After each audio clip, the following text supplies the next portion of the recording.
You recording? I sure as fuck am now. Hey guys, welcome to the very first episode in 6 months of the Young Cynics podcast. I'm Tyrone. And I am Harry. And we're here after a very long hiatus, of course, with this whole, what is it called? Pandemic? Yes. And we got a theme song now. We have a theme song. We're going to get sued. Yeah, the reason I put that in was to test how far we could get away with their monetization, because we've now figured out a loophole. One of our 23 views on this might be the musician of Wishful Thinking. What's his name? The guys from Go West. I love Go West. I love their song. Snyder Cut's coming out. Snyder Cut is coming out. So last week in a online Skype fan session or something. I think it was a live watch through for Man of Steel. Right, okay. Zack Snyder, in all of his brilliance, announced that they would be releasing a new, what is it? A 4-hour cut of the... So far it's just his Snyder Cut. Rumours were it was around 4 hours long initially. I think it'll be cut down a little bit, but we don't have too many details aside from we're getting the Snyder Cut. So the internet has been collectively, would you say, or because it has been 4 years of basically, 3 years of people saying it doesn't exist, people crying and saying that it does, and then about 80% of people being indifferent because Justice League sucked. Yeah. So, but I guess, if there's any chance that what should have been one of the biggest movies of all time, if there's any chance to fix what should have been, this is it. But they're only doing CGI updates, aren't they? So they're doing ADR and they're doing CGI updates, but there's no reshoots or anything. So they've got all the cast back for ADR and stuff. Right, even Ben Affleck? Yep. Wow. Okay, and... Well, because it's a closed loop, the Snyder Cut. It's not going to get a continuation. It's just going to be the be-all and end-all. So I think everyone's fine coming back because it's got no implications for the greater universe. Yeah, because basically what's DC now? It's Aquaman and Wonder Woman, that's it. Basically. And Shazam, but they don't give Shazam more than $30 million in their budget. Yeah, no. Which is I think the budget of the CGI and the ADR on... is $30 million. $30 million. That's confusing, but... Oh, well, no, HBO is willing to go that way. They were spending, $100 million on some of the last episodes of Game of Thrones, so yeah, makes sense. And they need new subscribers for HBO Max, so this is sort of a good way to get people on board. So was Jason Momoa's ranting into his Instagram feed, was that a push, or had it already been finalized at that point? Surely he's in talks, but if it had been finalised, he wouldn't have been able to say anything about it. Because he was screaming to just go, release the fucking Snyder Cut, and I was just like, because he's been the big guy for this. He's the loudest Justice League cast member, especially in relation to Snyder Cut. Every time one of those actors said, "Oh, we'd like to see it," the internet just went insane with the speculation that we'd be getting it, and now in this weird time now. A year from now on HBO Max? Yeah. Which is...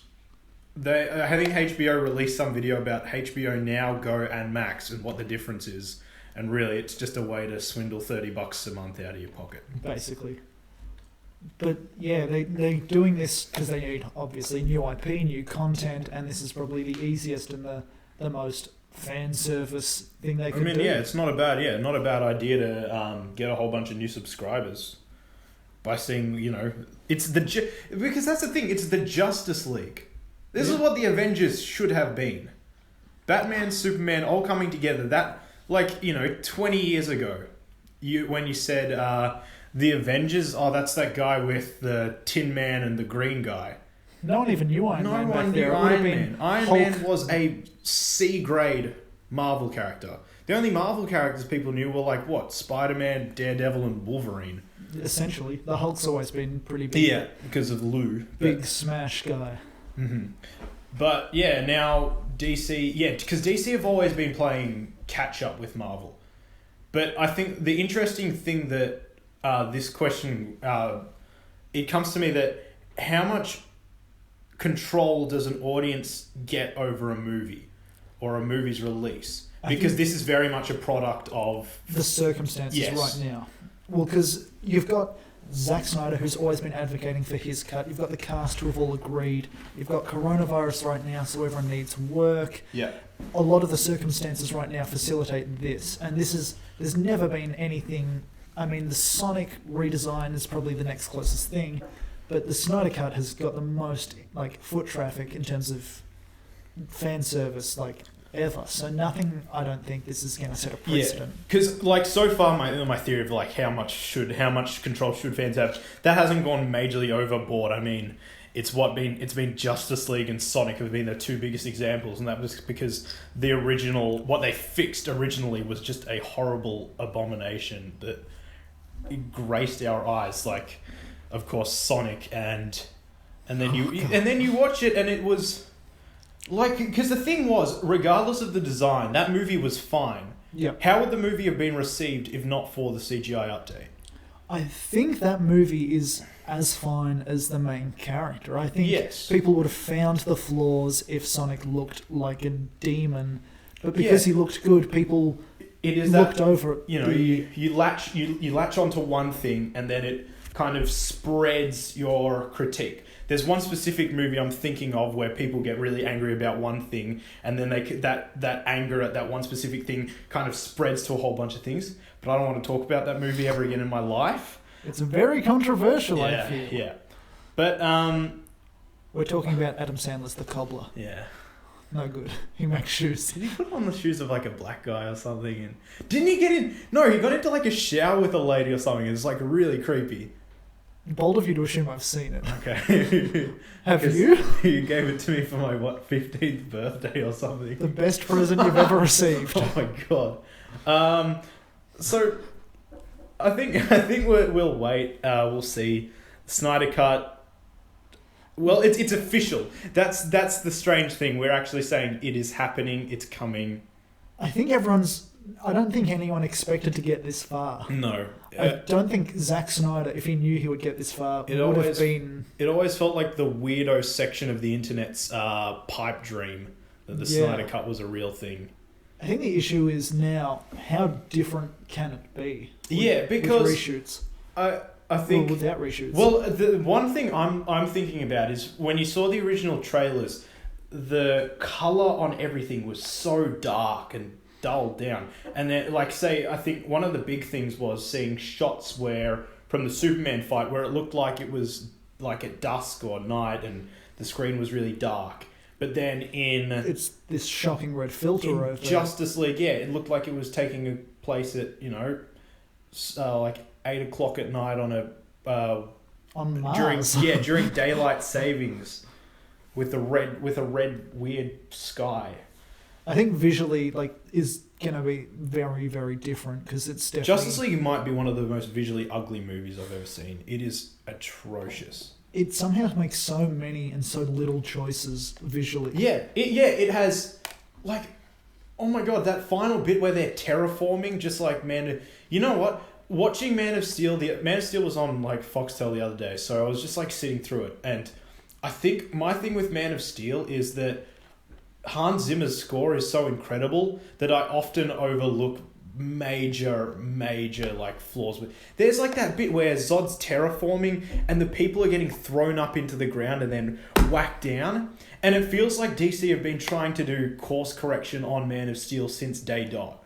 Oh yeah, without a doubt. Opening weekend when people were hang on, this isn't Superman, DC have been trying to correct it. I think the issue with Man of Steel was always the Dark Knight was gritty, and then Green Lantern was goofy, and Green Lantern was the biggest screw-up DC have ever had. It was commercially, until Justice League, of course. So they tried to double down on the gritty, but Superman's not a character that lends himself to that. Yeah, because in Man of Steel, Superman was gritty and he didn't save anyone. In Batman v Superman, he was gritty, he saved some people, except for that exception where he let Lex Luthor blow up the US Congress. And then in Justice League, he saved people and was, goofy Christopher Reeve. But at that point, it was very much they completely forgot about the rest of the DCEU. Yeah. Batman was the big one.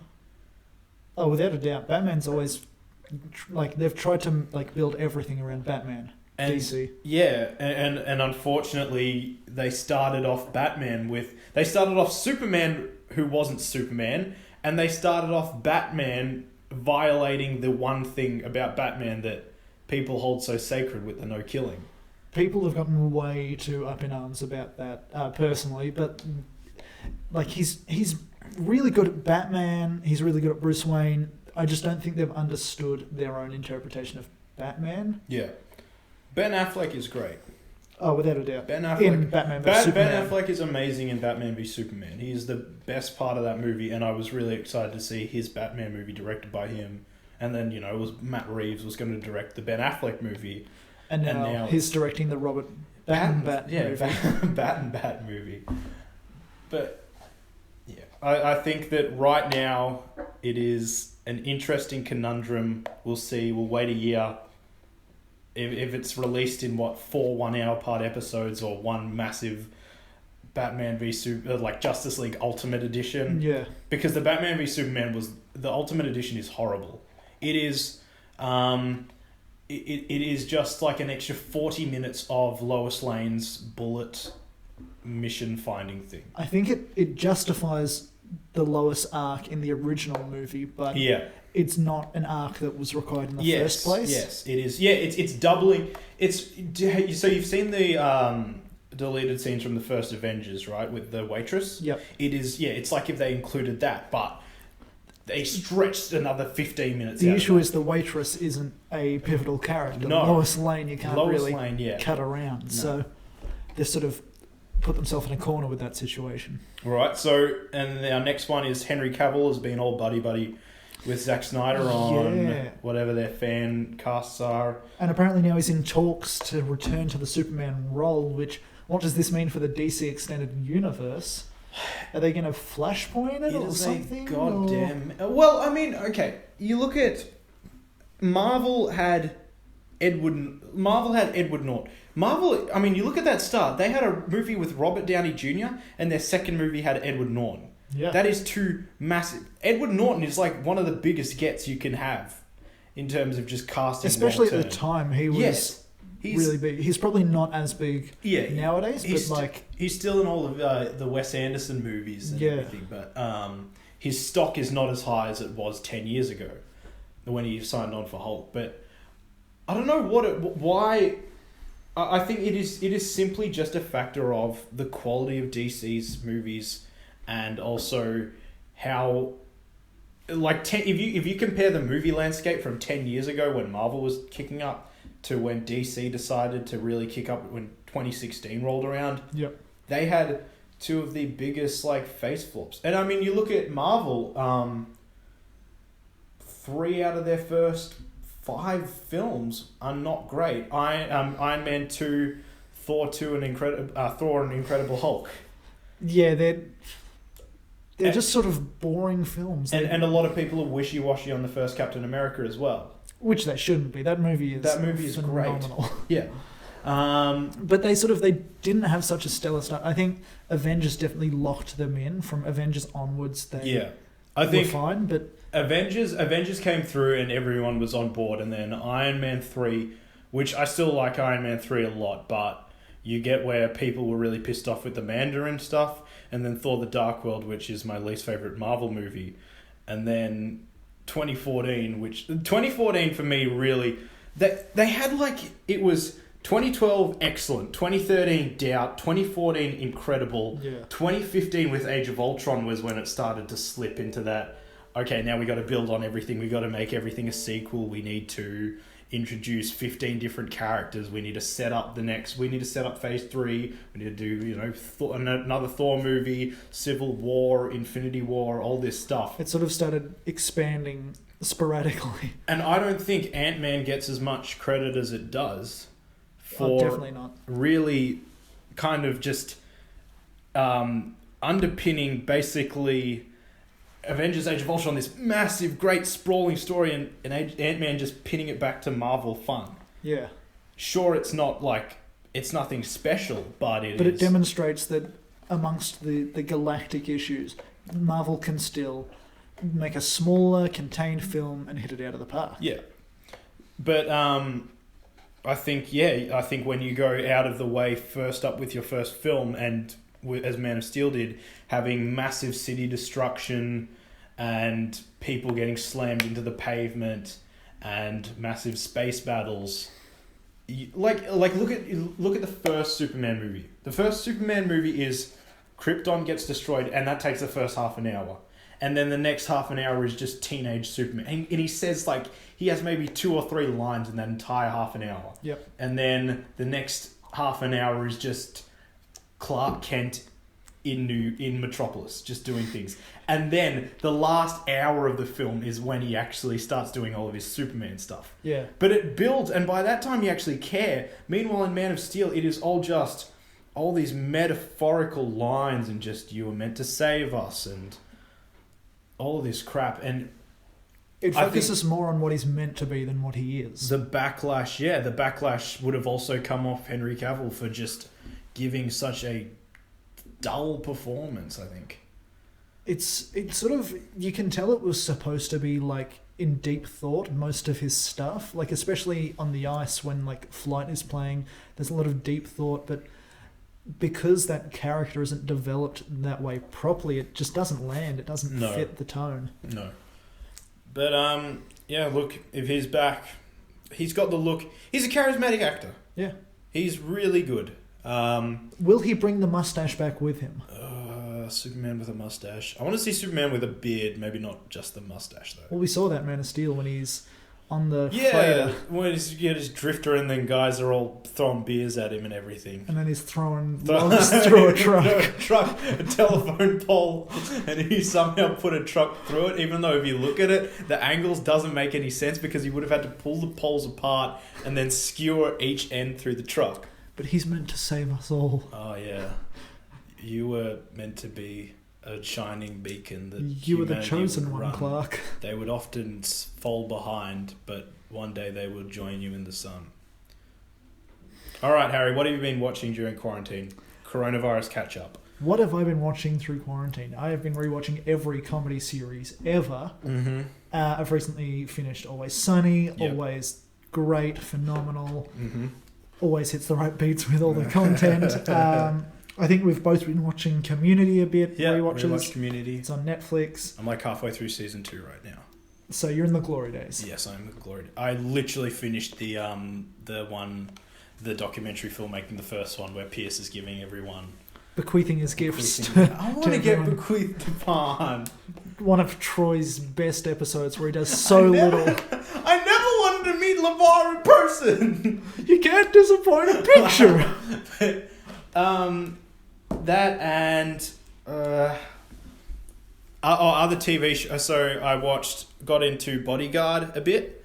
Richard Madden. Richard Madden role. and someone else like Gemma. I don't remember. But so that spoilers for Bodyguard. I mean, it came out like 5 years ago or something. So yeah. So Bodyguard disables like a jihadist bomber on a train, and then all of a sudden gets paired up with this like home secretary, and he starts banging her for a bit, and then it was like really compelling, and then at the start of the 4th episode she died, and I was just like completely out of the show. I lost a lot of interest. Like the last 3 episodes aren't bad, but I was just like watching it just like okay, all right. So based off the Kevin Costner film where he's bodyguarding a woman, they got rid of the woman halfway through. Is that the one with Tina Turner? Or the Possibly. Tina Turner song? The And I Will Always Love You? Is it? What's that movie? It's the one where they make out when they get off the plane. So every movie ever? Oh my god, yeah. Whitney Houston's in it. Yeah, that's it, isn't it? Bodyguard movie. Click. Let's type this. Yeah, romance musical. Right. Yeah. That, and then what else I watch? Oh, Barry. Barry's fantastic. Barry, I got through the first season and a half. I've been meaning to get around to the end, but it's just such phenomenal, like HBO comedy. Just because that's the thing. If you go into it and you see, and you like the first time I heard about the show was when he was doing an interview with like Ellen, and the way he was talking about it, he's just like, oh, it's me and I'm playing a hitman. I'm like, okay, so it's going to be like Brooklyn Nine-Nine or something like that, but with a hitman. But like a no, Sure it or is a Gore show. It is a drama. It is an action drama with moments of slight comedy. It's very dark comedy as well. I think my issue when I first went in being like, this is a comedy series. Yes. And because it didn't hit those laugh out loud beats, it took me a couple episodes to get into, but then I realised what it was and I was all down for it. The issue is when it's presented as a comedy series, it's not your standard comedy. But yeah, I think that's the case with a lot of HBO stuff. Yes. What was the HBO comedy? There was one. I mean, for example, I've been watching Silicon Valley of late, and that's Right. got some funny beats. It's TJ Miller pre-cancellation. Well, no, he still makes movies, doesn't he? I think so, Like but I think ever small since he called projects. in the bomb threat, he's been... Oh, yeah. Fuck. Imagine that. But, like, it's not typically comedy. It's drama-based, it's tech-based, with comedy on the side, and I think that's a lot of HBO's forte, is making It's got funny that guy situations. who was in the Grizzle Company from Parks and Rec, doesn't it? Or am I thinking of the wrong show? I No, think I'm so. thinking of Workaholics. I think. Yeah, that's it. Yeah, right. Silicon Valley's got Middleditch, who is Yeah. Jesse Eisenberg in Zombieland. It's got Zach Woods, who is Gabe from The Office. Yeah. Camille Nanjiani and Martin Starr, who are so good. All right, and you have been watching Doom Patrol. I've rewatched Doom Patrol of late. I watched it as it came out with all three other people who watched DC Universe Originals, and it is so insane and wacky and dramatic and funny and sad. It is the weirdest show I've ever seen, but holy shit, I love it. And season 2's coming out soon, and I am so hyped. They got Brendan Fraser and Timothy Dalton to do a D-list DC superhero show. Like, just the concept on how this got made is amazing. Well, yeah, I mean, you look at Timothy Dalton has been in a great deal of nothing over the past 20 years. Like, I just look at movies and projects. I mean, Penny Dreadful. He was Bond, then Penny Dreadful. Like, he's got a lot of the high budget British shows, I feel. Oh, The Rocketeer, he was in that, yeah. Have you seen The Rocketeer yet? I've been meaning to get around to it. Okay, But that was fantastic. he's also in Looney Tunes Back in Action as Brendan Fraser's as dad. Brendan Fraser's dad. Wait, do they make a reference to that in the show? They do not, unfortunately. Which is a huge waste of potential. Oh my god. What else? Oh yeah, he was the Asian guy in Flash Gordon. Well, and he hasn't been cancelled? Hail to, yeah, of course, yeah. Jimmy Fallon the other day. Breaking news. Well, not breaking news. He did a blackface sketch in 2000. It's just people found it. I mean, it's an SNL sketch as well. So, like, what took him that long? Yeah. Also, Hot Fuzz. Timothy Dalton is phenomenal in Hot Fuzz. Simon Skinner. Supermarché.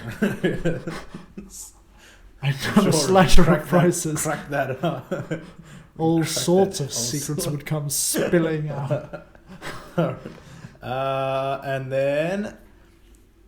I've also been watching the first 2 episodes of Stargirl are out, DC Universe, where Luke Wilson plays a stepdad, and he is the saddest character of all time. How can you do this to yourself?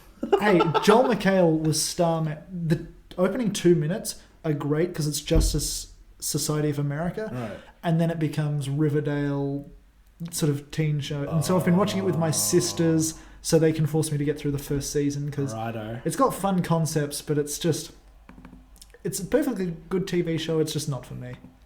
But, Fair enough. But Luke Wilson is in a DC TV show, and it's quite sad. All right, movies. Well, of course, a great deal of nothing has been coming out in the last few months. I've done a couple of reviews on... You've got like movies. Netflix movies like Extraction, but aside from that... So, basically some of the movies I've seen over the past few months have been... So I saw... Onward, which is still probably my favourite movie of the year because a great deal of nothing has come out. Yeah, that's fair. Downhill was very... The Gentleman I was fine with. I thought it was a well-made film. Was I super into the story? Probably not. The story, I think, is the weakest part. Yeah. I think the strongest part is the characters, which Guy Ritchie is sort of great at building these real sort of Cockney British characters. The Hunt, a lot of fun. We should watch that tonight. Haven't gotten around to that, Alright, but yeah. yeah. That is a great one. Because The Hunt is... it's a bunch of... I don't want to get too... Don't get political, I don't want to Tyrone. get too political. It's a but minefield. We're Aussies. It is, Aussies don't care about this sort of stuff. We care about what number Steve Smith is batting at, and... I don't. Yeah, you don't. Why do you draw that comparison? Bad Trip with Eric Andre. Got to watch that tonight. Fantastic. Dark Waters, I saw. Mark Ruffalo's second attempt at a Spotlight. I have not seen that yet. It's pretty good. It after Spotlight, it's kind of going over the same points, but it's a really good sort of based on a true story. Circumstances are a lawyer's taking down a big oil company, and it's quite good at being what it is. Right. Superman Red Suns, perfectly serviceable animated movie. Justice League Dark Apocalypse War was what I feel Snyder's Endgame was, like his 4-story arc all rolled into one, because that movie is fucking a lot. Okay. Like, Jesus Christ. They kill so many characters through that movie. Like, Nightwing's just killed, like, in a split second. Like, there's so much going on. It's kind of brilliant. Scoob was just... Look, I love Will Forte, but fucking come on, man. This man supported the downfall of Matthew Lillard's career. How dare you, Tyrone? How dare you support that film? Who's Matthew Lillard? The original Shaggy. Right. Did you hear the whole controversy? He didn't get asked back at all, and he's been like the voice of Shaggy for like 10 years in everything, basically. Oh, before Casey Kasem. Was Casey Kasem the voice of Shaggy? He was, wasn't he? Was he? I swear it was, because Bill Hader did his impression where he's like, "Good news, I've been found." Casey Kasem. He might have been the original one. Okay. I have no idea on that sort of stuff. The Test, which is the best thing I've seen all year. A cricket documentary. And it was beautiful to watch. I could not give less of a shit about it. Of course it's you. You're the only person. It is a beautiful look. It made me feel patriotic as hell. And brought a few tears to my eye. No, not really. But it was a beautiful thing to watch. Speaking of tears to eye, Sonic the Hedgehog. We've covered this. It's okay. It's fine. I actually never did a review on it. Good movie. Fine. 6 out of 10. Jim Carrey's amazing. All right, Harry. I've been watching a shit ton of rom-coms. Oh no! How are you supposed to be a man who watches rom-coms? Yeah. It's quite a conundrum I've come across. I've been navigating this territory for years. I'm glad you finally caught up. So it all started when I finished Bodyguard and I moved on to Back to the Future. This would have been just after I finished my Back to the Future 4 script. Check it out. It's a great video. It's a fucking awesome watch. I'm sorry. It's a great watch. It's pretty arrogant. It's a great Scott watch. Because I would really like to see it on a big screen. Something that's not cut together with clips of Tobey Maguire talking to 80s Michael J. Fox. Although that's some hardcore fanfic right there. You know? So anyway, after I finished Back to the Future, I went through just a ton of Michael J. Fox movies, Teen Wolf, this movie called Secret of My Success. But then one movie really got me hooked, and it was Doc Hollywood. So Doc Hollywood, have you ever heard of it? No. So it is Michael J. Fox, and tell me if this sounds similar to another movie you've seen before. Michael J. Fox is a hotshot who is going to move to LA, and on his way to LA, he takes a wrong turn and gets stuck in a random country town. And through that, he learns through his ways that being arrogant and cocky and all this stuff is not the right way. And he falls in love and learns to love this country town instead of living life in the fast lane in LA. What movie does that sound like? Wow, I can't quite. Yes, it was incredible. Like I was watching, and about like halfway, 6 minutes in, he takes a wrong turn and gets in a car crash, right?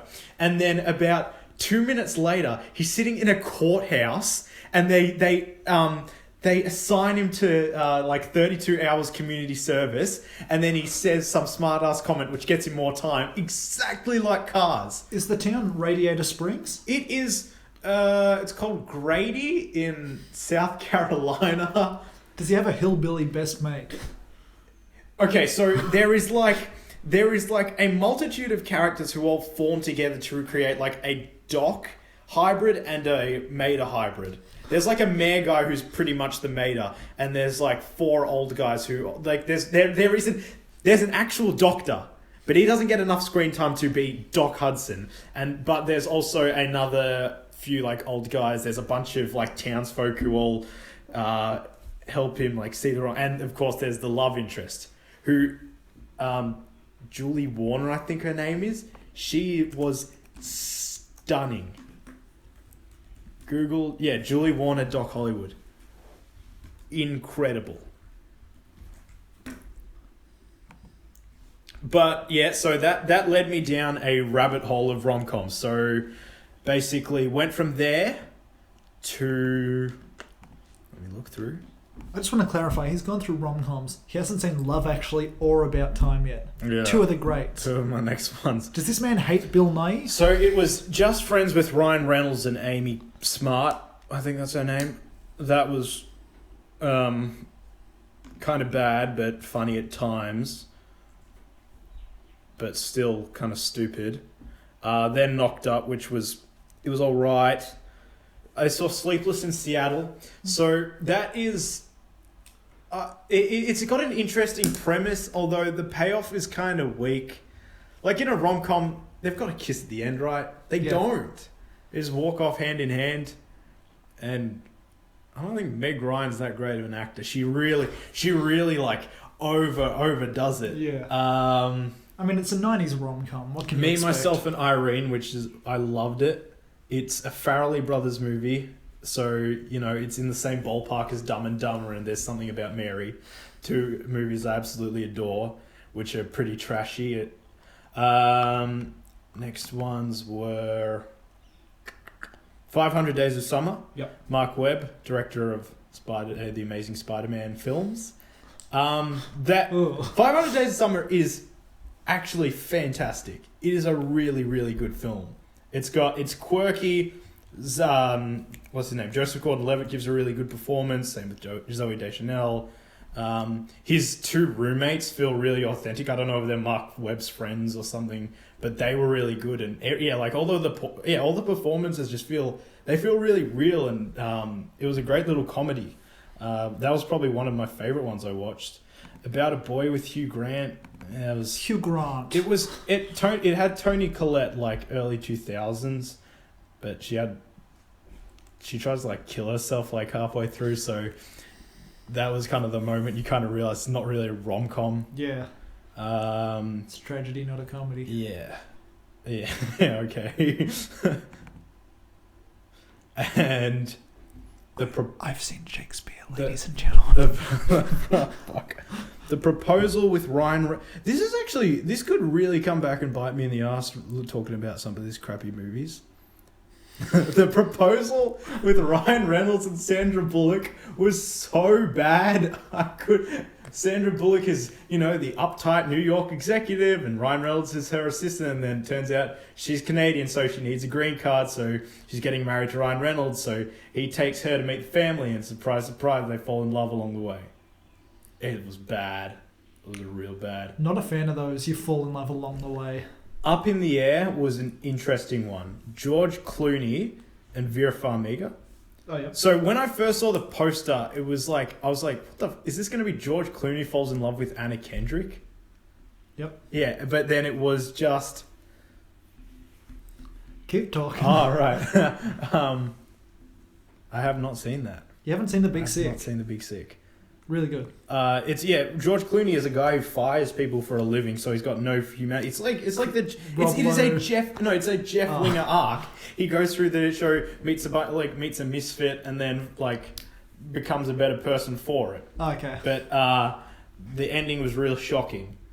He goes to make the big dash. So he flies all the way to Vera Farmiga's home, and she opens the door, and then her kids come running out, and you're just like, oh shit! I was genuinely surprised. Jesus. The Wedding Singer. Yep, that's a good movie. Adam Sandler when he wasn't embarrassing himself. I feel really ashamed in saying this, but I saw The Wrong Missy.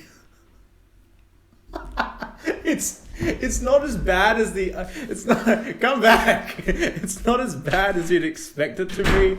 It's but David Spade gets almost has sex with, I don't know what her name is, some actress at the start, but then falls in love with Lauren Lapkus and is going to have a three-way with her and one of the girls from How I Met Your Mother, Stacy, I think her name was. Okay. And I have no words for you, Tyrone. And then When Harry Met Sally. Iconic. Classic. Yeah, that was a good movie. Yeah, it was a good movie. Carrie Fisher was in it, which I didn't know. She was fantastic. Meg Ryan I liked Meg Ryan a lot more in this one than Sleepless in Seattle. Billy Crystal's not a romantic lead though. No. It's so weird. It's like beautiful Meg Ryan and then Billy Crystal just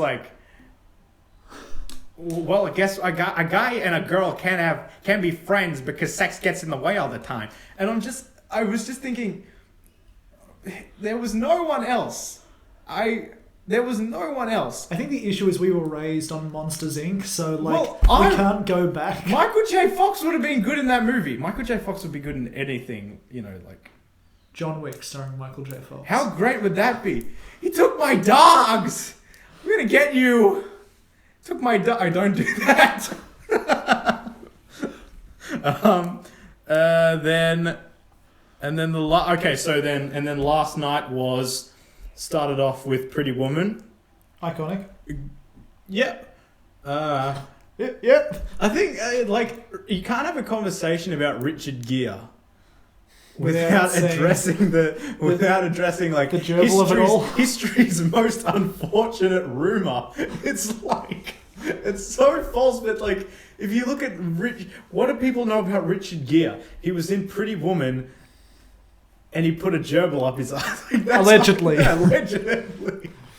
Please, Richard Gere, I'm a big fan. Don't sue us. Yeah, I want to work with that guy someday. He seems like a great guy. Does he? I don't know. Do you reckon Richard Gere's a good guy? How many celebrities? Because apparently Jimmy Fallon has a drinking problem. Allegedly. Allegedly. I love being the lawyer of this podcast. And then, so then after Pretty Woman was Notting Hill, where Hugh Grant gets used as a fucking sex rag for 90 minutes and then falls in love with Julia Roberts. She just keeps janking him around. Every 20 minutes he rocks up and he's just like, oh well, look, I have feelings for you. And she's just like, oh yeah, but I think it's not right that we see that bit though when Alec Baldwin walked in as her girlfriend, as her boyfriend. I laughed so hard, and my little brother knocking on the side of the wall, just going, because that's what happens when I laugh too hard. I get that knock. This man has the loudest belly laugh. Yeah, but that was a great moment. And then, fall in love at the end. It's okay. And then that's where I'm at. About Time and Love Actually are next on the list. And I reckon The Big Sick as well. Okay. Emily V. Gordon, Camille Nanjiani, great writers, all that. Because, you can't... you can watch every action, adventure, drama movie... But I think there's something so addictive about these movies I'm watching right now. Oh, without a doubt. They are extremely formulaic. The amount of these stupid things that end in a grand love announcement at an airport. The best of which is Love Actually. Amazing. I will stand by that. Okay. Because Liam Neeson's involved. Oh shit! I missed out on another Michael J. Fox movie. Oh no. So, I mean, oh yay, please tell me more. It was For Money or Love, and it's like some chick who looks kind of like Molly Ringwald, but not Molly Ringwald. And you can kind of, like, in the movie, you can kind of see his Parkinson's, like, in it a bit. Yeah, like, you can, oh, shit. I can't believe you did that. This is a visual medium. You can kind of, oh, you fucker. You can kind of see a bit, but anyway, he's like this lobby boy, and the movie has this great start where it makes him look like 90s Donald Trump driving around in a limo and going around with dogs and all this crap and going into a hotel, and then you realize he's just like a bellboy, but then the problem is the girl he's in love with, she's a mistress for this billionaire. So Michael J. Fox is trying to get his business starting, and the girl is sleeping with the business guy. So Michael J. Fox has to be in love with her, but then also suck up to the guy, and then also keep her from him when he's with his family. It was stupid. Although he rides a horse onto the Brooklyn Bridge. But that was my recap over. Your turn. Jesus Christ. What do we got now? What are we talking about? So recently I've gotten back into, because all the Ghibli stuff is now on American Netflix. It's been on the Australian Netflix for a month, and so I've been going through sort of paint by numbers. Yep. My Neighbor Totoro is phenomenal. Spirited Away, Kiki's Delivery Service. Like, you just see this handcrafted cel animation from the 80s, and you're just sort of taken back. There's such a simplicity, and as well as having a lot of these sort of undertones of, I don't know where I'm going. Oh my God. Is it a mature form of storytelling through a child's eye? Yeah, that. Oh God. All I saw is Ponyo, and I just remember that song, and it just really pissed me off. It's very sort of whimsical though. Like, it's a childhood sense of glee and simplicity that you don't really find elsewhere. Me and Ash were watching the opening titles, and like we just looked at some of the guys who were doing the English dubbing, and it's like Tina Fey, Liam Neeson. Yeah, there's massive names attached to it. I think it's like Dakota Fanning, and who else in My Neighbor Totoro. It's like they get big stars. Right.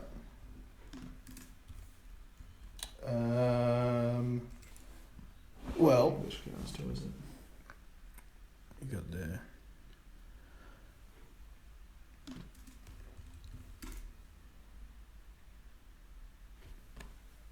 Wait, quick! I need to save this silence.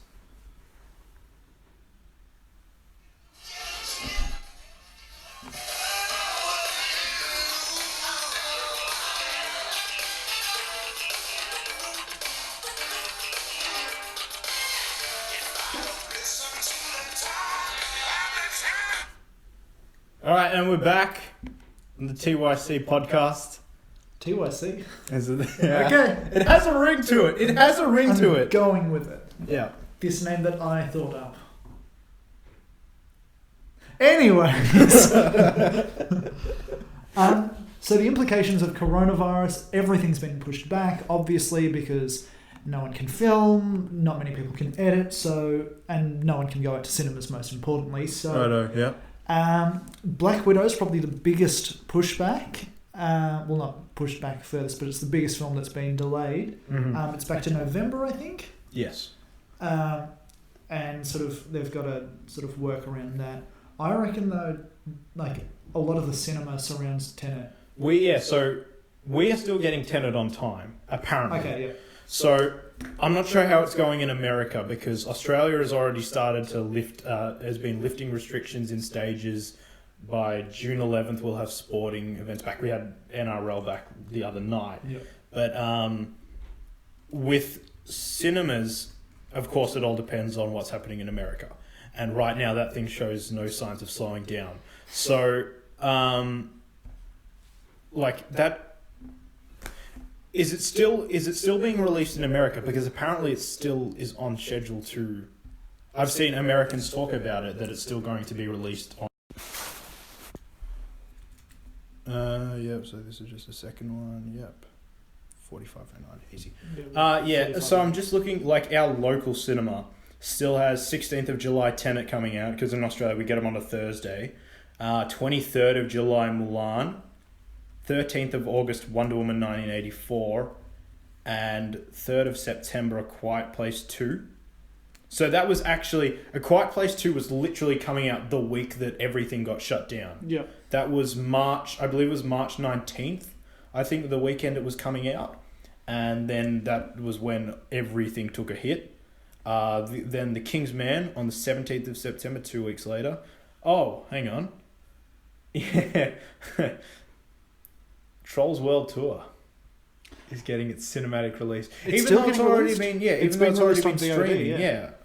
So that makes no sense. Although maybe they just want to milk some money. But I don't get how you could come above a profit line releasing a movie in cinemas that's already been streaming. The only way you could do that is if the movie's got such anticipation and you built it that you want people to see this in a cinema, like they did with The Irishman. Yeah, it's sort of a cinematic experience. Even though The Irishman had been out on Netflix for a few weeks, when we saw it, the film was still full. As alluring though as Justin Timberlake and Anna Kendrick are, I don't think Trolls is going to add much in a cinematic release sense. Death on the Nile. The sequel to Murder on the Orient Express. Yeah. That first one, I didn't like it. I think it was... Yeah, I think the thing is, I watched some of the old Poirot, and those shows, I think the quality of the 80s or of its early 2000s or whenever, but there's like this grain on the screen which makes it all feel very authentic. Meanwhile, this new one was all shiny and the CGI mountains. You sort of want a bit of grit. Yeah, almost. And this had none of that. Everyone looked perfect, and there was no. It looked like, a $200 million murder mystery movie. Yep. So what I liked Knives Out because it had a bit of, I guess, rust on the side. It was not. Yeah. It was not this perfectly clean, polished film, even though it had this kind of glaze over the screen to make it look like that. Yep. But and then 12th of November, No Time to Die. Yeah, we're getting the James Bond movie. How successful is this going to be with or without coronavirus? I'm still thinking, $800 million minimum. Yep. In terms of box office, but as to director, massive tick. Yep. However, the amount of characters on all of those posters is really concerning, because, Inspector, you had Inspector though. It was like him and Madeline. And then you had Christoph Waltz and Dave Bautista, and then there was the other like MI6 regulars. There was M, Moneypenny, and Q. They carried a bit too much story for my liking. Like, I love seeing those guys out there, but they were in it way too much, I think. You definitely need the interconnected threads, but you need to emphasize. But the problem was their story was more interesting than what Bond was doing. That was so boring. Yeah, that was incredibly dull. What was happening? So this new one looks massive, action-packed, motorbikes doing jumps up stairs and James jumping off bridges.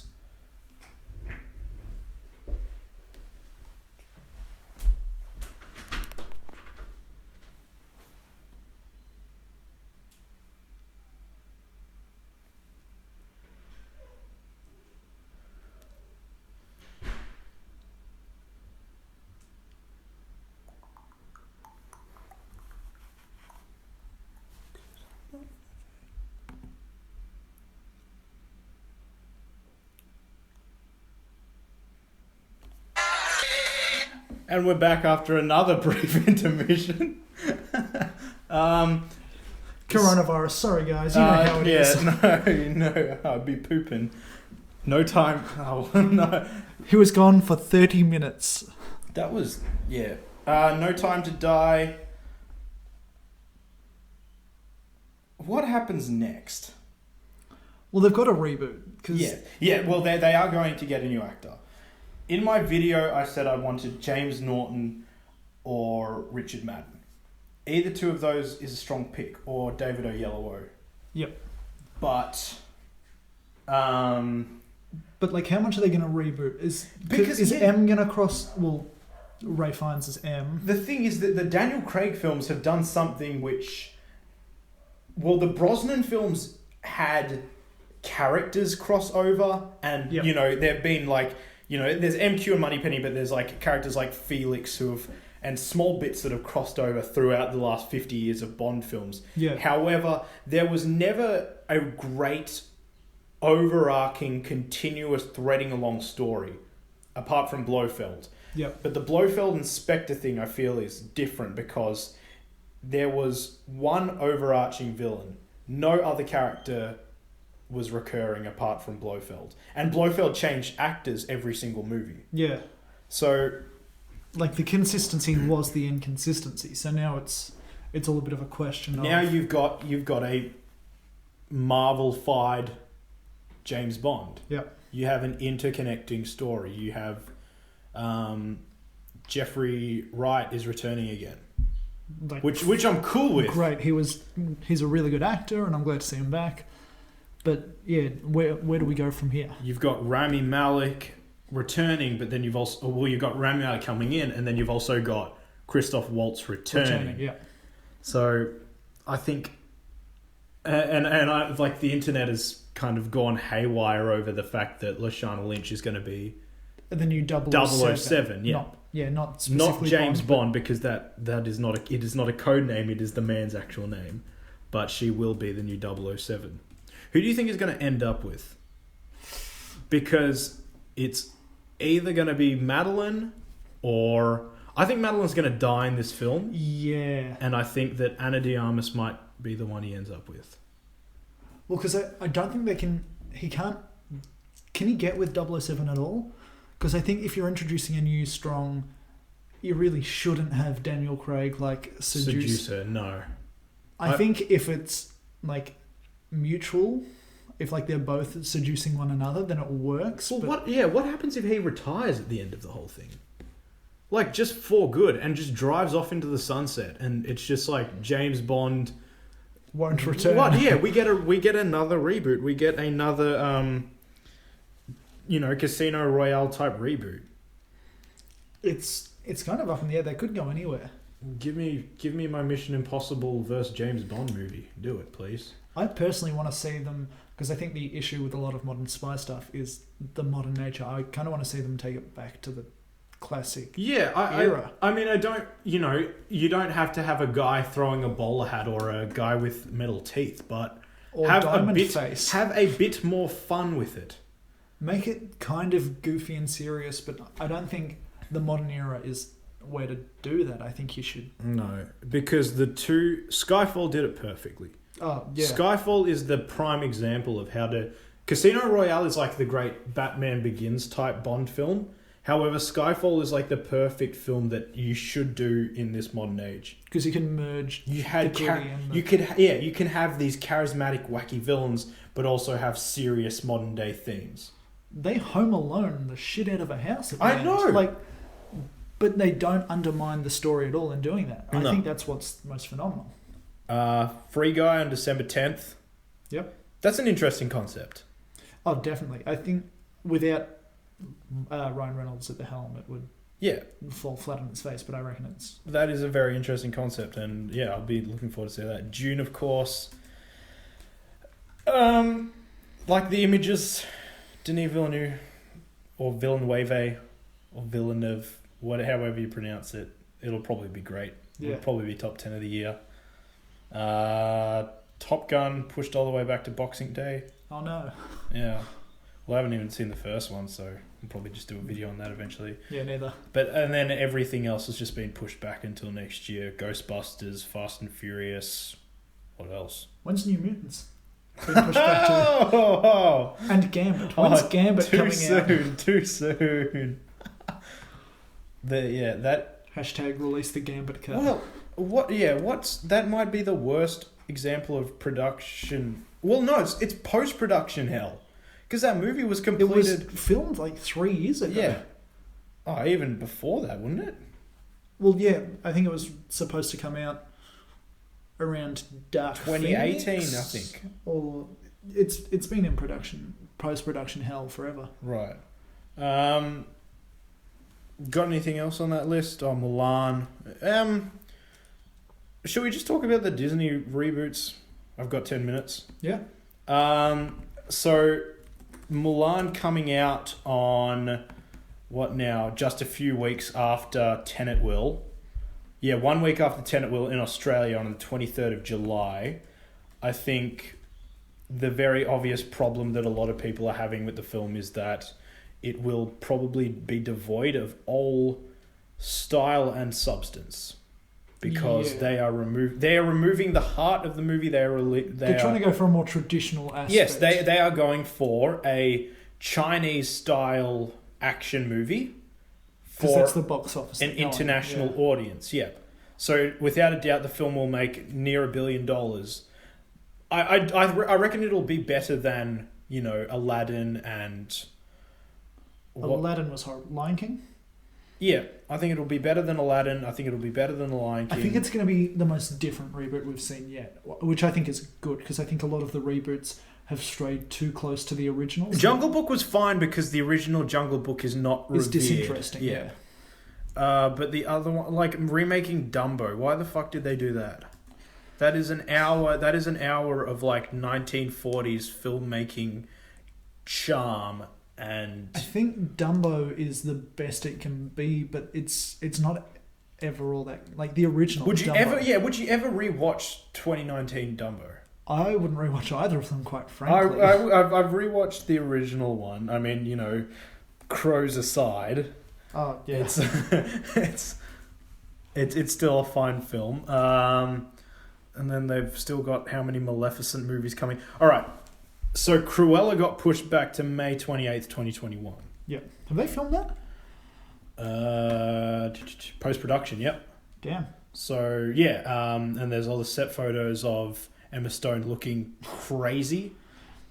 I'm not too sure how I feel about like that casting. I know she's going to do great, but does she fit the role? She is going to ham it up. I guarantee you now. Yeah. She's going to ham it up so much. She's kind of got to. Yeah. Because otherwise you're just skinning dogs. Yeah. Peter Pan and Wendy? Is that what? It's going to be like Hook where he's like an older Peter Pan? Probably. Is it a reboot? Is it like a Disney reboot? Because I think Peter Pan's public domain. Yeah. There's that the Little Mermaid live action they're doing. Because there was when the internet shat itself. Yeah. I think her name's Harley Bailey. Yeah. Yeah. Man.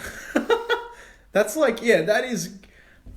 I think that will be one of the most poorly... Because the thing is with these live action reboots, everyone already has their mind made up about whether they're going to like it or not before they go in. Yeah. And I feel like this one is going to be one that just gets kind of thrown to the wolves and everyone shits on it. Hey, but wasn't there that rumour that Melissa McCarthy was going to be Ursula? I think that could single-handedly save the movie. If she does like a like Saturday Night Live Sean Spicer impression as Ursula, then maybe it would work. But I don't know if she's like doing a Tammy or something. Because there is good Melissa McCarthy and there is really bad. There is, for every Bridesmaids, there's a Tammy. For every Spy, there's a Ghostbusters. There's a Life of the Party. There's a Life of the... For every The Boss, there is the Life of the Party. Do you remember Which one's the good one? I don't know. Snow White and the Seven... Holy shit! Snow White and the Seven Dwarfs, directed by Mark Webb. Oh, that'll be interesting. The way you're I thought it was going to be Quentin Tarantino. Because that movie has not... any of that film has not aged well at all. Yep. The prince literally walks up, kisses her, and then takes her. Do they change that at all? You think in Sleeping Beauty? No. The ending of where she eats the apple and then she's in the forest and then Prince comes out of nowhere. I mean, all of those Disney princesses date horribly. Well, I mean, if Mark Webb's going to make this a quirky rom-com, then with the dwarfs, fine. I don't know. Are they gonna cast actual dwarves? Is that politically correct? Well, that's what they did with that. What was it? Mirror, Mirror.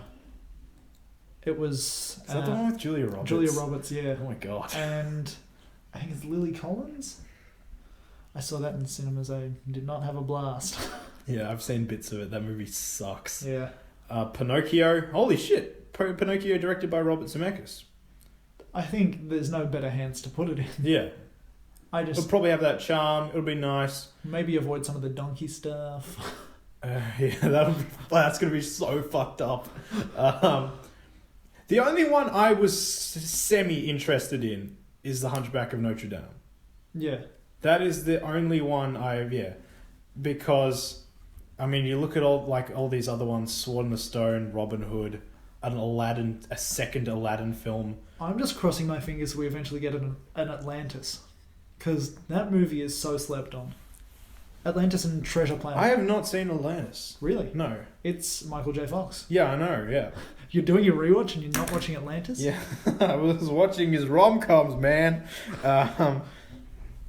And Untitled Aladdin sequel. Yeah, but Hunchback is an extremely underrated film when it's not focused on those stupid gargoyles. Yeah, I think that's the trope Disney falls into. Because dumb side characters. Frollo is, without a doubt, the most terrifying Disney villain. That dude is fucked up. Like, Hellfire might be one of the most incredible visual things I've seen from Disney. Yeah. And it's so mature. It's like a guy who wants to have sex with a gypsy, but he can't because he's super religious. But then he decides to go, hang on a second, maybe if I do this, maybe if I what, because he kills Quasimodo's mother in like the opening 2 minutes. Yeah, Disney, come on. Oh god. But apart from that, there's not much else to talk about. Yeah, not heaps. Coronavirus kind of poo-pooed everything. Yeah. We'll probably do this again in about a month or so. Yeah, in about 6 months, yeah. Yeah, easy. I've got a very busy schedule. Right. Me 3. Alright guys, thank you for listening. We hope that we have stimulated and caressed your frontal cortexes of your brains. From the Young Cynics, I've been Tyrone. And I've been Eduardo. That's not... It's important that you know my name. Harold? Close enough. Bye! Bye. Goodbye. I love this. Wait, Cameron, keep the thing going. Keep this thing going? Yeah. I'm going to close it. When you have a thing of wishful thinking.